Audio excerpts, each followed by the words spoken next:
You're watching The Experience, Comic Culture and Sales, streaming live daily to Facebook, YouTube, Twitch, and Twitter. You say the price of my love's not a price that you're willing to pay. No, I'm not going to do the song. It was tempting. It got stuck in my head. That song always gets stuck in my head, especially the da da da da da da da da da da da da da. You think they would tell me what I'm supposed to say in these openings? I'm just going to have fun with it. Hey, we got a guest today, Danny J. Quick, from the book Ace Blade. He's going to talk to us about his new Kickstarter that's going on. It's in the final run, so we want to talk about it, get some hype for it. And that's what's on the show today. Stick around.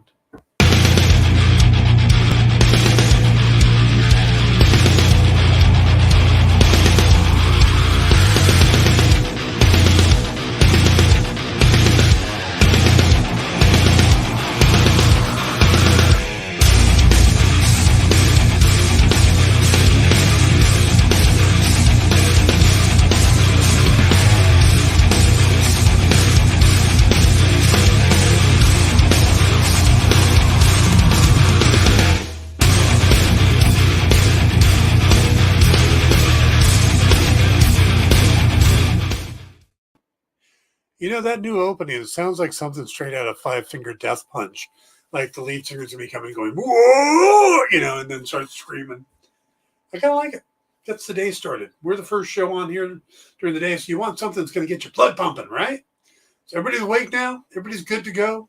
We're here on the Dan Wickline show on The Experience. Did that yesterday, and my Tuesday producer, Jay came on and did the echo. Experience. So he's trying.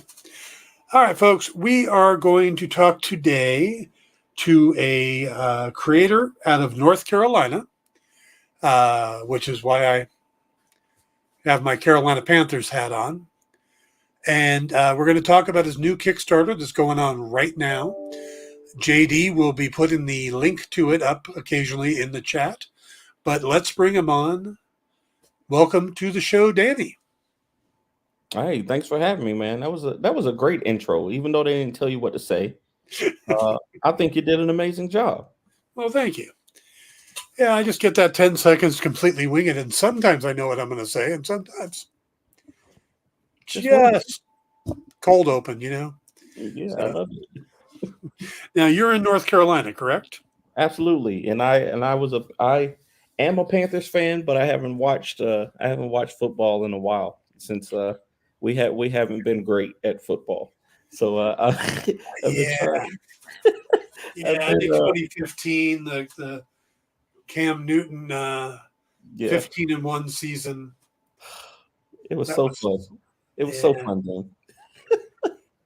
They looked so good, and then they walked in and saw Denver and just fell apart, man. You get all the way to the Super Bowl, and then you're just like, we don't want to play football anymore. But whatever. They went full Amber Heard and the bed. Yeah. That was terrible. I have been a Panther. I'm an LA native. Oh, and yeah. Okay. The Rams up and left. Yeah. And I went, well, screw you. I'm going to go find a new team. And that was the year the Jaguars and the Panthers came into existence. Mm. And I looked at the two teams and I went, well, I like black, silver, and blue a lot better than I do that teal. Yeah. And they had Frank Reich as the quarterback. And I remember watching him on the Bills play the backup bowl against Jeff Hostetler. Oh, yeah. And I thought, well, that's my new team. And then they drafted Tamunga Biaka Batuka. And I was in. Man. See, old school from day one. Yeah. Frank Reich, Kerry Collins, Steve Berline, Mushin Muhammad, Patrick Jeffers, Steve Smith. I know them all. Hey, man, that's the classics, man. I was a Cowboys fan. I was actually just getting into football. But of course, my older cousins, they love the Cowboys. They love Deion Sanders and all that good stuff. But when I, started kind of making a feel for who I wanted to cheer for. That would just happened to be that same year that we were getting a team. And I was like, hey, I'm here in Carolina. Why not? So Yep. This was natural for me, man. I always love the fact that, because, I mean, everybody either loves or hates the Cowboys. They're like the Patriots. You either love or hate the Patriots. Right. Nobody feels lukewarm about them, Yeah. And the year we got Jake Delhomme, we outbid Dallas for him. Mm-hmm. And then he came in and took us to a Super Bowl. It was like, old Del Homie. I had a Jake Delhomme jersey, I had Steve Smith, Julius Peppers, more recently Cam Newton, Kuechly. Luke Kuechly was the first jersey that my wife bought for herself. That year she had finally gotten into football, and she was a huge fan of Kuechly. He's commentating now, though, I think. Yeah. When I was working as a programmer, I worked with a guy who was a huge Ohio State fan. Mm-hmm. And that's how I learned who Biaka Batuka was, because I always bet on Michigan. Not that I'm a Michigan fan, but I knew that Michigan was the rival. So we would bet the Michigan-Ohio State game. And I watched Biaka Batuka do like 425 all-purpose yards himself against Ohio State. So, and then Carolina drafted him that year. Well, at the time, my girlfriend was working with us and sat directly in the desk in front of this guy. So I, of course, went out and bought her a Biaka Batuka jersey. So even though it was a Carolina Panthers jersey, had the name on it, and every Friday she wore it, and every Friday he had to look at the name Biaka Batuka. Yeah. I love it. I also learned how to spell it and pronounce it, because I would call, and anytime I'd leave a message for him at a job site, mm-hmm. I left it as Tamunga Biaka Batuka. There we go. Oh, I love it. And there's always, can you spell that? Yes, I can. So we are so far off of comics here, but you got to start somewhere. Somewhere. Yeah. Well, you got to tell the story every time. Oh, I forgot. Kyle is one of the producers on the show, mm-hmm. and he's an Ohio State fan too. Oh. Well, isn't Amani in Ohio, I think, up there? One of the other shows that Imani, I usually watch the Imani show, and I think he lives up that way. Mm-hmm. So he loves all the Ohio teams too. Yeah. Well, you should see Kyle's room he's in right now is covered in Ohio State stuff, and he hates Tom Brady because he went to Michigan. Oh, so man. I just simply asked him, so how many Ohio State quarterbacks are there in the pros? Kyle says Imani and he are basically neighbors. Oh, yeah, that makes sense. Yeah, Ohio. I mean, if he hates Brady, then he's got to be hating him now. He just got that big Fox Sports contract, I think. Oh my God, he's going to make more money in 10 years at Fox than he did the entire time he played football. That's insane to me. That is absolutely insane to me. No, the insane part is he's still the second highest breadwinner in his family because his wife makes more money. Hey, that's a good problem to have, though. That is a great problem to have. Oh yeah, absolutely. Yeah, I mean, there's a reason they call him Perfect Tommy. Yeah. So, all right, we should probably talk about your comic. I'm completely fine talking about sports all day, to be honest with you. We can talk about the NBA going on right now. I'm a LeBron James fan, so anytime everybody else is doing bad, I'm happy. Did you watch Winning Time? I haven't watched it yet. I haven't started watching it yet, but I gotta redo my HBO Max subscription. I'd let go of it after the Snyder Cut came out. I was like, all right, I don't need this anymore. But I'm thinking about picking it back up so I can watch that. Peacemaker's worth watching. Oh But yeah, I did watch Peacemaker too. That's a good one. Yeah. Winning Time is absolutely brilliant. And Yeah. it's written by Rodney Barnes. Is basically Yeah. a comic writer. Yeah. You know? Rodney Barnes. Yeah. I definitely want to check it out. I did see it. I follow Mr. Barnes on Instagram, I think, and I saw him promoting it. But yeah, absolutely. Yeah, no, it's a fantastic show. It just wrapped up its season, and it's renewed for a second one. So, Mhm. yeah, I'm hoping they do all of 81 and 82 in one. That way, we get to Kurt Rambis because I grew up. Mhm. I'm a white guy from LA. Of course, Kurt Rambis was my idol. You know, That's a rock star. That's a rock star right there. yeah, Kurt Rambis and Steve Garvey. You know, that's who I grew up cheering for. Yeah. I love it. Yeah. So, all right. So, you got a Kickstarter going on. This is for the 6th episode of Ace Blade. Yes. And the Kickstarter is going well. You've already reached your goal. You're into the bonus time at this point. Yep. Yep. You know, you're getting into the stretch goals and stuff. So, first thing, who is Ace Blade? Tell me about your character. Ace Blade is so. This is how I like to explain it to people. That's my wife calling, of course. This is how I always like to explain it to people. So, imagine you believe you're the best fighter in the world, and then you get a chance to prove it in a championship fight.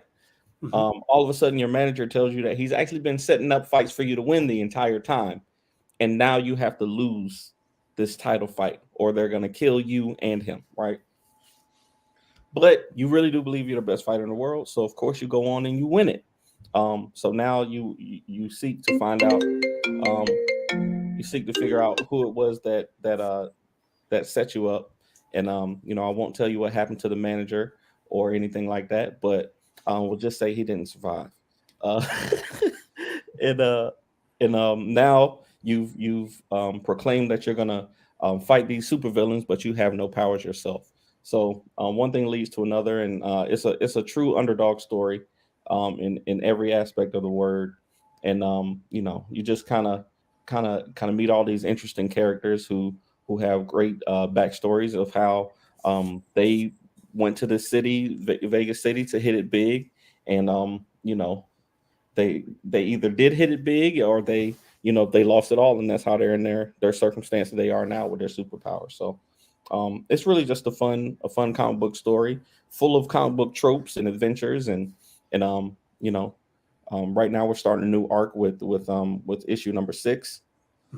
And now Ace Blade not only has to deal with people with superpowers, but the people who pay the people with superpowers. So we're getting to that next level there of the villains. Now, Ace Blade himself doesn't have any powers, right? No, not to speak of. He does have one superpower, but he hasn't discovered it yet. I'll just keep that a secret. Oh, okay. And it's really terrible too. It's not even a useful power. So, but he might figure out how to use it correctly. Some of those are the most fun. Those silly powers. You go, wait a minute. If you use it like this, then it becomes awesome. Yeah, exactly. That's what I'm hoping for. I'm hoping that we can get some good fun moments out of it, and just really, I just wanted to make something that's entertaining. It's not too serious. It does get serious at times, but it's not too serious. A lot of comics these days are very serious and heavy, and I wanted to make something that was more fun. But the longer you read it, the more you get from it. You can learn and kind of see ourselves in it, and it's just fun. All right. Now, this is the 6th episode. When did you do the first issue? How long ago? The first issue came out. I know we started on the first issue in 2012. So I came back. I actually started writing for Ace Blade when I was in Iraq in 2008, and then first thing we published was a novel for Ace Blade, and then that first issue, I didn't know anything about making comics, at all. I didn't even grow up reading comics. I grew up watching all the cartoons, Spider-Man, Batman, Superman Adventures, and Ninja Turtles, of course. But I didn't know that regular people could make comics. I didn't know that you just, normal people could get together and make a comic book and publish it until 2012, until 2011, 2012. Actually, the same year that I met Stan Lee and Neil Adams. So, I just decided, okay, this is what I meant to do. This is what my life is supposed to be. I'm supposed to make comics. It kind of hit me like inspiration. So, just started learning the process and, put that first book out that next year. And, just been trying to put out more stories ever since then. Yeah, you said the first thing that came out was a novel. You mean like a prose novel? Yes, absolutely. Yeah, it's a 25 chapter novel of Ace Blade stories. Like I said, when I was in Iraq, I would write stories and kind of build the universe around Ace Blade. And I had probably 50 chapters that I wrote, but I took 25 of them and made them into a cohesive story with a beginning, middle, and end. And we published that first novel ourselves. It was self-published. And people loved it. The people that read it, they really enjoyed it. They thought it was kind of a good take on the classic tropes that we can kind of turn on our heads. The hero with the tragic backstory who overcomes their circumstances, and all of the stuff that you would expect to happen to that kind of person. Kind of, we kind of flip the tropes around a little bit. So, it's just a lot of fun. And like I said, now we're on the 6th issue of Ace Blade, and this is where, with the 5th issue is where the comics and the novels kind of divert, right? So the first 4 books are the same as the first 5 chapters of the novel, but the 5th issue is where you meet it's a one-off where you meet all the villains, and then from here, it really splits off. So none of that stuff is in the novel at all. Now, you've talked about the villains a couple times. Mm-hmm. Now, so I get the feeling that this isn't a Superman takes on Lex Luthor. This sounds like it's more like Batman taking on all of Gotham City bad guys. How many villains are we talking about? Well, so far, there is a Kingpin. There is more of a Daredevil Kingpin element to it, because there is one main guy. So the one serious thing about the one thing about Ace Blade that I really like is that he doesn't see he doesn't see the villains as bad people, right? Mm-hmm. So most of the villains in the city, Blackjack, Roulette, Hammerhands, all these folks, he just sees them as regular people who are in a bad circumstance. But the one guy, Gutshot, the main villain, he's the one irredeemable villain who's kind of corrupting all the rest of them. So right now there are 6 villains who've been in the comics, in the mini comics, but we have, I want to say, 20 villains that we are planning on and that we've talked about in our podcast too. We do a podcast called Super Shorts Podcast where we tell superhero short stories with these characters. And a lot of these villains have appeared in those also. Instead of put them in the comics, we put them in the podcast. Interesting. Okay. Now, you know what? We're going to have to take a break in a minute. So let's go ahead and jump into the break now. And then we can come back and I can ask you about Neil Adams and some other stuff about your book. So let's take a quick break and we'll be right back. Get the inside scoop on everything happening at the Experience every week. Join our mailing list by scanning the QR code at the bottom of the screen and then watching your email inbox.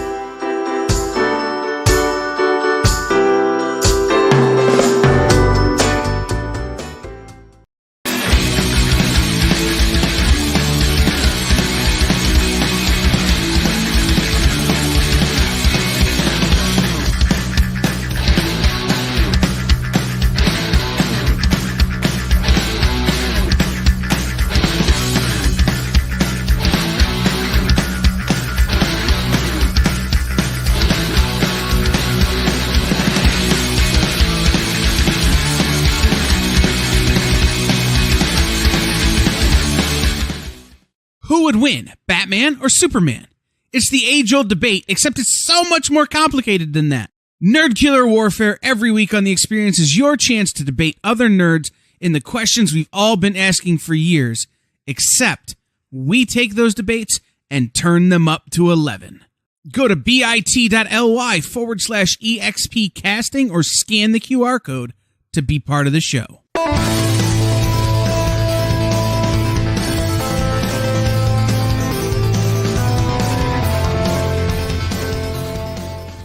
There's a super new way to support your friends over at The Experience.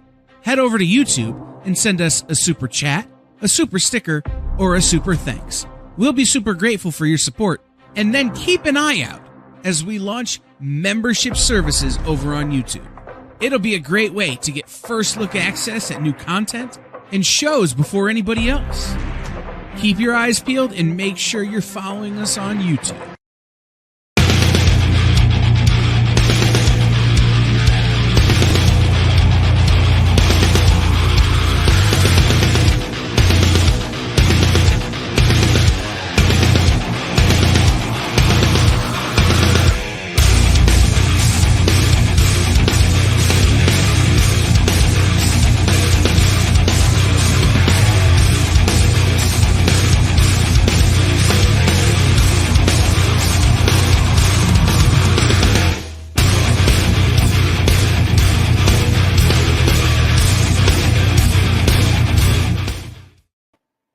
Hey, everybody, welcome back to the Dan Wickline Show here on The Experience. After today's show, we have Comics Collectibles with Rex and John. They have some pretty cool stuff, including a Joe Quesada signed book, a Garth Ennis signed book, and a Christos Gage signed book. So you definitely want to stick around for that. Right now, we are talking to Danny J. Quick, talking about his book Ace Blade, where he's got a Kickstarter going on. If you check the chat, you will see the link to the Kickstarter. You'll also see the link to his Super Shorts podcast, which you can see on applepodcast.com or podcastapple.com. So you want to check those out, save those links. And now, Danny, I saw on your page that you've got some remastered versions of the earlier issues. And one of the covers that you have for issue number 1 is from the recently late and always great Neil Adams. And JD, do we have that cover we can throw up? Yes, I have a bunch of them. I'm just trying to remember which one was Neil Adams. Okay, well, you do that. Danny, can you tell us, how did you get a Neil Adams cover, man? Well, your first book too. I mean, yeah, I would say we were a little ambitious with our first issue. Myself and the co-creator of Ace Blade, Christoph Hollers. So we, like I said, I didn't know anything about making comics. At the time, I knew Neil Adams and I knew some comic book greats. I knew who Frank Miller was and Joe Staton and who's the guy that created Spawn? Todd McFarlane. Yeah, I knew those guys, of course, but I didn't know that regular people made comics. So the co-creator, Christoph, he took me to my first comic book convention. And that year, I was walking around the tables and I was like, yo, these are regular people who are drawing these books. There it is. And it was kind of cool, and I was like, "Yo, we can really do this. We can really make this story that we've been making into a comic book." And Christoph, he, he's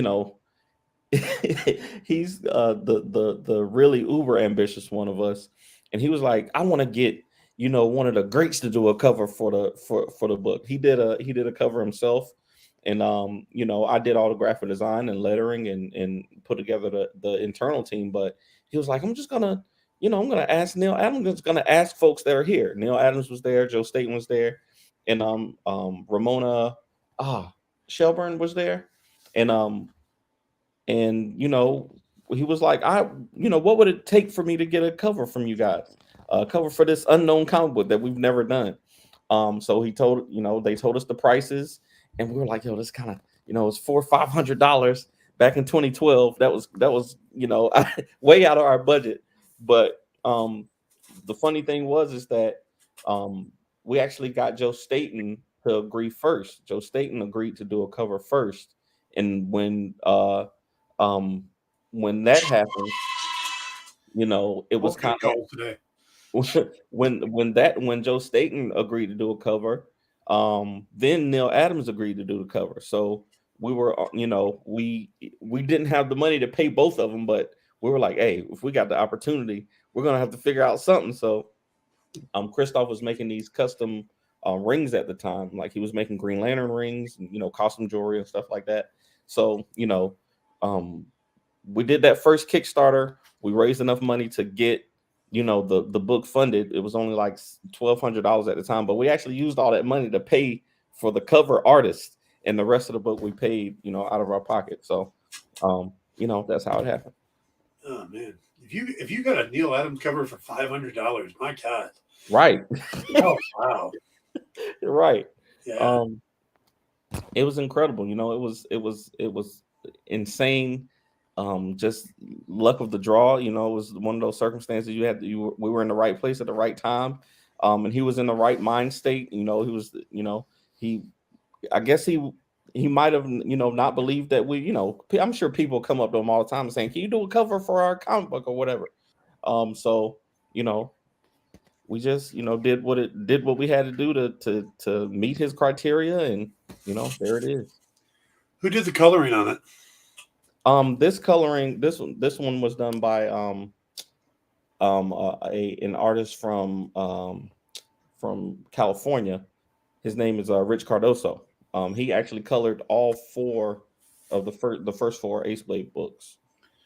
So we were like, the first cover that we relieved was just the black and white art for the Neil Adams black and white art. So we didn't have it colored. We just did his straight inks.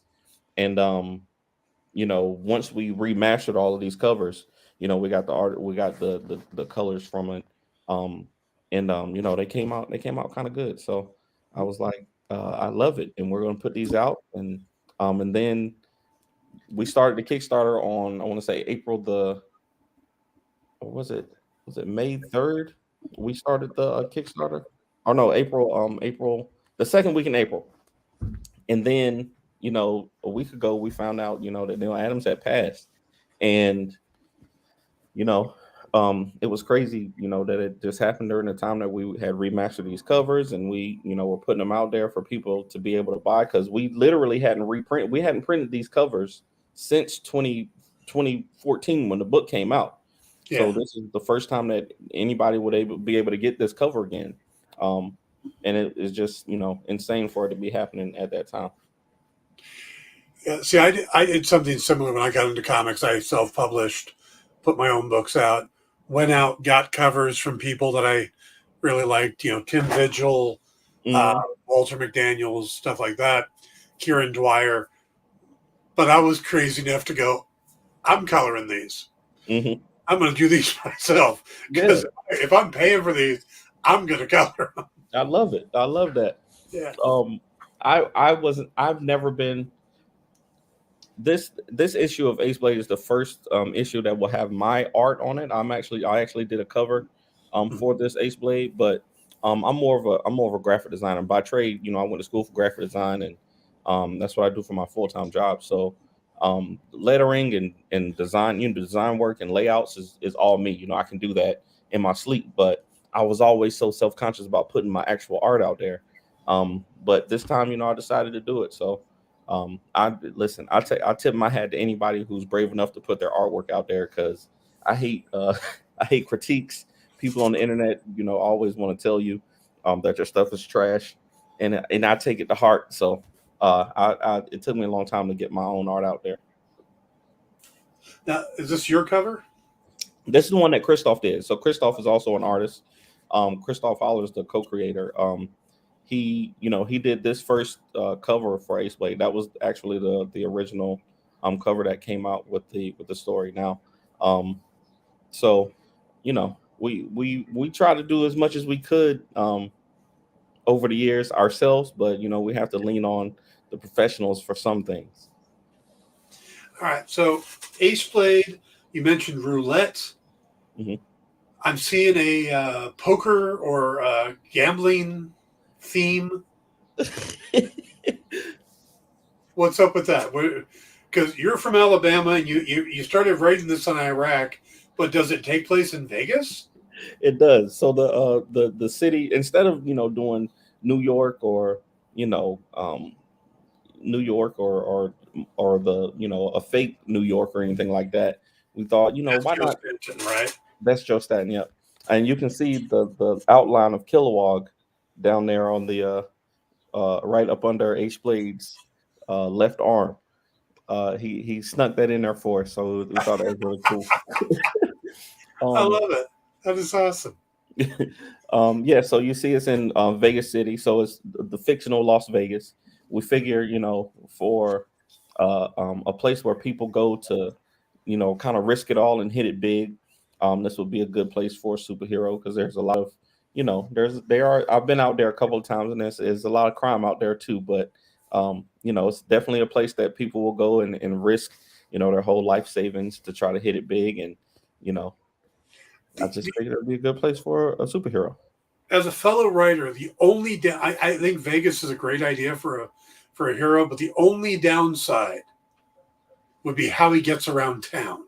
Yeah, Because it's always traffic.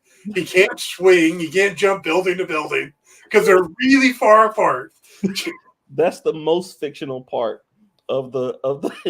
There's all these people with superpowers and these people who can shoot ice beams out of there, but literally the most fictional part of this superhero story is that he's 5 minutes from anywhere at any time. You can't get anywhere in Vegas in 5 minutes. Really. So that's the. There's a bad guy at the Mirage. I'm not going to be. It's not going to happen. Oh, it's so terrible. It's so terrible. But that is a fact. We especially downtown Vegas. Oh, excuse me.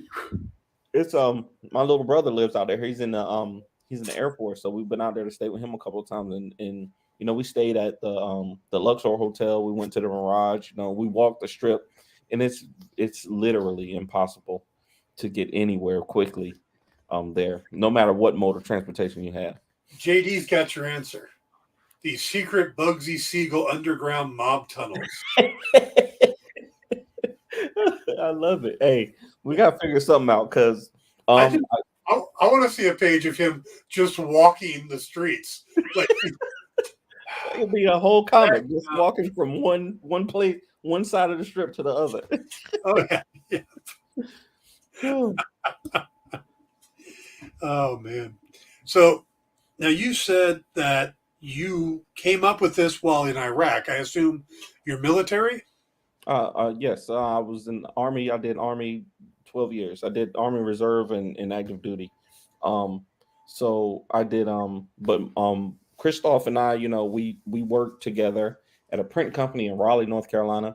And we just talked about comic books all the time, and we just came up with this idea and just decided to go with it. Decided to write it together, and we didn't even have the dream to turn it into a comic until years later when he took me to the first convention. It was just a story we were writing for fun, and I couldn't get it off of my brain because I've always been a creative type. I've always been a writer, so it was just fun. We started this with sport talk, but it seems to have been appropriate because we have a question from Raider Nation 87 who says, he first says he's not sure if questions are welcome. Questions are always welcome. Always welcome. So please feel free. Is there an ending to Ace Blade's story, or is it something that you want to keep ongoing? Do you want to keep it ongoing, or do you have a finite story in mind? I do have an end in mind, but I'm kind of in a competition with another creator, Michael Watson, who creates Hot Shot. So his goal is 100 comics. So my goal is 101 comics for Ace Blade. So I'm gonna have Ace Blade going. If I can do one more issue than Michael Watson does, I'll be happy. But I do have an end in mind. There's a finite number that I'm thinking of, and right now it's probably 101 or 102. But we have about 40 issues kind of laid out in our brain, and then but we know where the story goes from there. Now, what was your inspiration for Ace Blade? I mean, I get you were working with your buddy in the print shop. You came up, let's do a comic. Where did the idea for Ace Blade come out? I think the inspiration just comes from really Saturday morning cartoons, man. Like so one thing about Batman the animated series, right? I told you earlier that Ace Blade doesn't see his villains as villains. They just seem, like people who are in a bad situation. To me, one of the things I always loved about Batman, the animated series especially, was that as Bruce Wayne, he was always trying to help. Like he would always go to, Penguin's galas. He was always trying to help Pamela Isley out in the lab. Like he was funding the research, and stuff like that. But as soon as they step across that line, you got to put the cowl on and you got to take it down. And I just love stories like that. And, just the duality of, okay, I want to do my best to help people, but, we all have boundaries. We all know that, some people are out here trying to hurt people. And what can we do to help people when situations like that occur? So the inspiration was really just, my young, impressionable mind as a kid, seeing the duality that comes from, my real life and then what I believe that I can accomplish in the future. Okay, very cool. Hey, if you guys are watching this and this is a book that sounded interesting to you, check out the comments. We've got the link for the Kickstarter in there. There's less than 72 hours left. I think it's down to 68 hours. So you want to get in on this. There's some great. Well, tell us, what are some of the perks, or what are some of the rewards that go with the Kickstarter?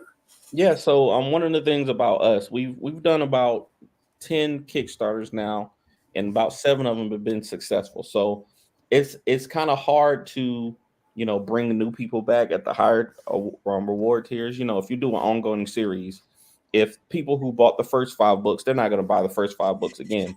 They're going to buy, the newest book. And, that pledge isn't going to be $50. It's going to be $5 or $10. So one thing that we've done consistently throughout our campaigns is always bring something new. I wish I had him here with me, but this time we've made our own tennis shoe. We made our own Ace Blade shoes that we have available for during the Kickstarter. Last time we did a custom pop dolls. So there was an artist that we worked with to make pop dolls, that were a higher price point. We always have t-shirts and hats.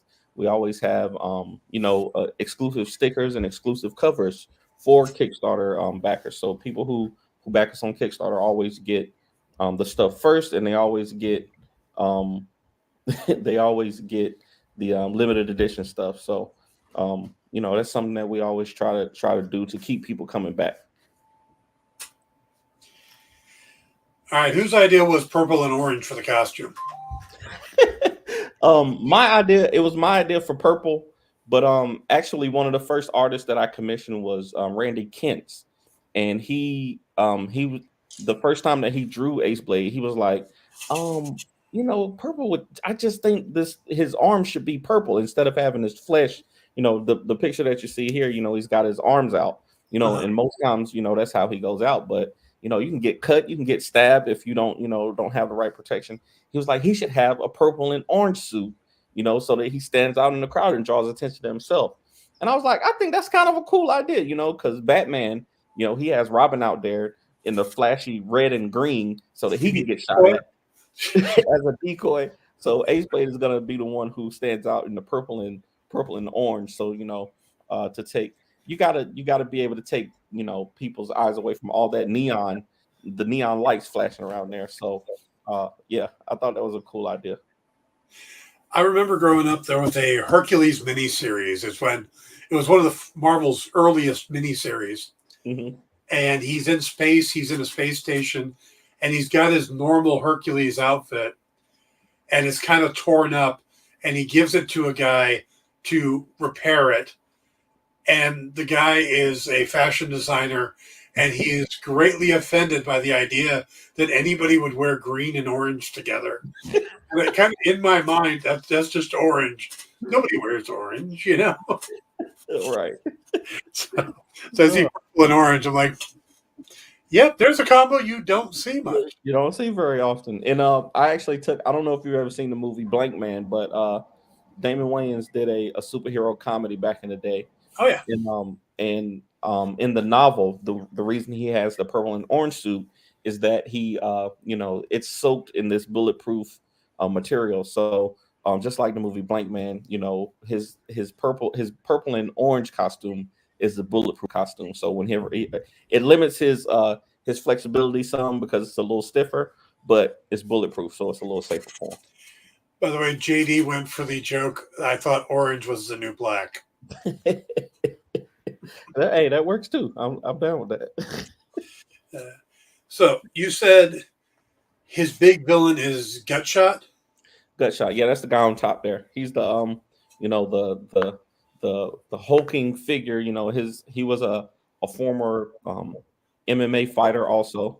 So they ran in the same circles, but he chose instead of going off gracefully into the sun, he wasn't the greatest fighter, but he decided to use all these different experimental drugs to there's a commentary on performance enhancing drugs in there somewhere, but he decided instead of gracefully losing and being a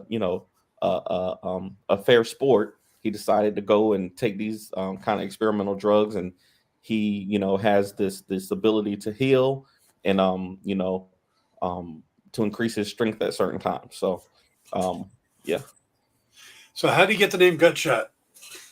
Yeah, so during one of those fights, he actually punched through a man's stomach. He punched through a man's stomach and grabbed his spine. So after that, he earned the name Gutshot. And the man that he did that to was actually Ace Blade's mentor. So that's kind of that tragic backstory that you see. He was his mentor, and he trained him. I'm telling you what's in Ace Blade 3 and 4 now. But you find out that the way he got that name was by defeating Ace Blade's mentor in the ring, and he killed him. I'm sorry. If I'm coming up to a guy that has the ability to punch through someone's stomach and pull out their spine, I'm calling him sir. Sir. Whatever you need, sir. Oh, absolutely. Sir. Anything that I can do for you, sir. That's the only thing I call you. Your Majesty, what would you like? Oh, absolutely. So who's the cover artist on this one? Oh, that's the marvelous Jimbo Saldago. He's an artist he did some work for Image. He drew Transformers for a while. He's done work for Dark Horse and the big two. But he was actually the artist that I wanted for the interiors for Ace Blade number 1 and 2, but again, he was out of my price range. So he was very nice about it, and he was like, I can't do it, for the price that you want, but here are some guys that might be able to do it, and have a similar style to me. So he put us on the Von Remote, and that's who we went with for the first 2 books. Oh, very cool. Okay. Hey, we need to take another quick break, and then we'll come back and we'll talk a little bit more about the Kickstarter and what you're going to do with Ace Blade in the future. But so everybody, please stick around. We'll be right back in just a moment. Did you know that every experience show, including some exclusive content, streams on Twitch? Check it out. Twitch.tv/the_EXP. Or just scan that QR code.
There's something for every imagination at your local comic shop. Visit comicshoplocator.com to find a store near you.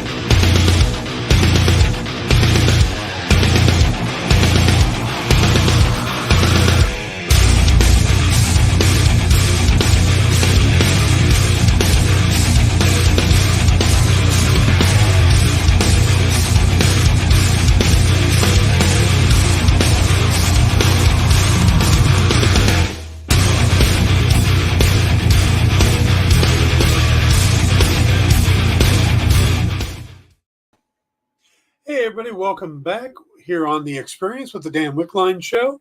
Keep in mind, if you are looking for new comics and don't know where your shop is, please go to the comicshoplocator.com, put in your zip code, and they'll tell you the stores in your area. Or if you're traveling and you want to check out the local comic shops wherever you're going, same thing. Just go to comicshoplocator.com, put in the zip code, find out where all the great shops are. Remember, the comic book shops are the backbone of this industry. We got to keep them going. Go, buy, spend, enjoy. All right, let's bring back in Danny. We're talking Ace Blade, the Kickstarter. It's going on now. There's about 68 hours left. This is for issue 6. Are there options, reward levels to get the previous issues? Now, I know you said you remastered a few of them. So if I wanted to say, okay, I want to go and I want to pick up all 6 issues. Oh yeah, for sure. I want to say one of the reward tiers is specifically for that. We always offer all the back issues for our comics, whether it's Ace Blade or Lumberjacks or King Supreme, and absolutely, we want to always bring in new readers. And I know Kickstarter is one of the best platforms for that. A lot of people on Kickstarter are specifically looking for independent comics. So we always offer the back issues also and digital versions and the print versions. Now, you said you want to go, well, you want to go 101 issues because you want to beat Michael Watson. And I don't know Michael Watson, but I feel sorry for him because it sounds like you're going to be standing behind him his entire life. That's the goal. That's the doing goal. Another book? All right, we're doing another book. Yeah. Exactly. He has a great, one of my favorite indie comics is Michael Watson's Hot Shot. It's it's really an inspiration to me, and it's just a little competitive fun. I'm trying to catch up. He's on 10 issues right now, so I'm trying to catch up to him. But he has a plan for 100 books. So I said I'm at least doing 101, 102 for that series. Now, if he does anything outside of that, I can't say anything about that. But I know with Ace Blade and Hot Shot, I'm gonna get one more book than he does, no matter what. So is that Ace Blade purple behind you on the wall? Oh yeah, Ace Blade purple. I own a a ridiculous amount of purple. I wear it to work. I wear it, in almost every outfit that I have. I put a little purple on. I'm surprised I don't have one purple right now, but I got the background, so that's cool. I so much so that at work they call it Ace Blade purple. Anytime I'm wearing purple, they'll be like, "Danny got on that Ace Blade purple." So the branding is working, a little bit. Good. Working a little bit. Love to hear it, man. Love to hear it. So now you said that the novel that came out, the first 5 issues take the first 5 chapters of the novel, or something like that. But this one is breaking away from the novel. Right. Now, is this like a side trip you're taking? You're going to come back? Or is it now a divergence where the novel is going to kind of exist on its own? The comics are going to go their own way?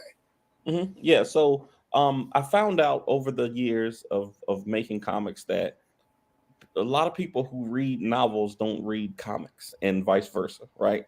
You kind of either do one or the other. So we offer the novel for people who, who like that type of thing, but they don't necessarily read the comic books, So we started them off the same, but we found that we can create a different kind of story with the comic books than we could do with the novels.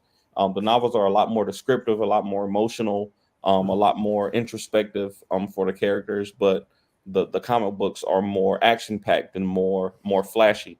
So it's really two different kind of experiences. So with the comic books, where this everything that happened in the novel is still canon. It's still happening. It still exists, but the novels are gonna take a different path to get there. It's gonna take a different path. It's gonna show you different spots in Ace Blade's journey as a superhero to get to those similar points. So I think it'll be fun to kind of do that, and there may be more novels coming. Cool. Now, you said you self-published the novel. Now, did you do that an actual print run, or did you do print on demand, like through Amazon or something like that? Yeah, we sell print on demand through Amazon, but when we first put it out, we did a print run, and we sold in a couple local stores and things like that. But we never went through a literary agent, and we had an editor, and we had myself and a small team of artists. There is some art in the book to go along with it because it's a comic book theme, but we did mostly everything that we could ourselves. So we just thought that it was fun to do it that way, and to kind of get the book out. I'm not the type of person to wait on people. I don't have a lot of patience when it comes to stuff that I want to create. I want to put it out, and I want to move on to the next thing. So instead of waiting around for a deal that may have never materialized, I was like, we can put this book out and sell enough copies to make money off of it, and to get the story out to people. So why not? Let's do that and continue making stuff, and instead of waiting around for empty promises. We'll just say that. So people can go on Amazon right now, put in Ace Blade, and they're going to find the novel. Absolutely, yeah. All right, that's what I wanted, because I have some novel or prose readers here. Mm-hmm. I also write prose, so I got some there as well. So I wanted to make sure we plugged that too, because got to get that whole audience, right? Got to get everybody. Yeah. All right, so you get 6 done. What's the big plan? Because you mentioned a couple other books. So what's the big plan for you? Where are you going with this? Is it just keep growing the company? You want to kind of work your way over and go, hey, Marvel, can I borrow this character for just a 6 issues? I mean, where are you going? The big plan is, if I told you the big plan, you would laugh at me. But the big plan is, I want to own the whole process of comic book making, right? I want to, and not for everybody, but for us. I want to grow the trees that the paper is made from, and own the trucks that carry the trees to the plant that makes the paper that the comics are printed on. Like I want to build an infrastructure of comic book making, and to offer other services for people. But I want to to build a movie studio to make the movies that the comic books are made, that are based on. So I want to kind of build an infrastructure, and the goal is to leave something for my children when I pass. So whenever me and my wife are gone, my children can kind of take over a company, whether they want to write comic books, or if they want to draw, or they want to manage a trucking company, or they want to, make movies. They'll have opportunities to do those kind of things. And, my goal in the next however many years that I'm alive is to build as much stuff as possible that we can kind of own and control, and build and continue to kind of pass it down. Because that's the American dream, really, to build something and grow something of your own, and to share it with the world. So that's the big picture with Ace Blade, and Ace Blade is just the first part of that. So you're an artisanal storyteller. You want from farm to table, your stories all the way across the board. I like that. I like that a lot. I like the my father. I grew up with a father who was a pressman, so I understood the printing process. Oh wow, yeah. With that, my dad would come home and bring his eye loop and would like pull out the comics and tell me, "Oh, that's Baxter print." I knew what Baxter printing was. He'd break down the colors. So I get that side of it. It's fascinating to me as well. Absolutely. I never thought about growing the trees myself. I love that angle. That could take a little time, though. I just got to tell you. It could take. I might buy the farm that grows the trees. I mean, that might be the goal. That may be a better approach. Every comic you make, you plant 3 more trees. Right. Yeah, I like it. I think that's a great. And then one of your kids become an arborist and just take care of the trees. There it is. Yeah. Hey, there it is. Yeah, I like it. No, I think there's art at every level. I think not every job, but most things that we create as humans, there's art in all of it, right? So there can be an art to growing trees. I'm not great at growing. I can't grow tomatoes in my backyard, but there are people who can, who got that green thumb, and to them it's an art. It's the care that they put into growing plants, and just like your father with the as a pressman, there's an art to the stitches in a book and the quality that can go into a book to make it worth giving to somebody. There's just it's great. I just love every part of it, and I want to make a world for my children where they don't have to go work for somebody else to do things that they might not necessarily want to do. I've done that for 20 years now. I've been working, jobs for people and I would be like, I would rather be over here drawing and telling stories and writing. So I just want to give them more options, than I had when I grew up. And that's, the goal. I like that. Like that a lot. And I like what you got going on, man. I love your attitude. And I wish you all the success in the world. Hey, Michael Watson, how you doing?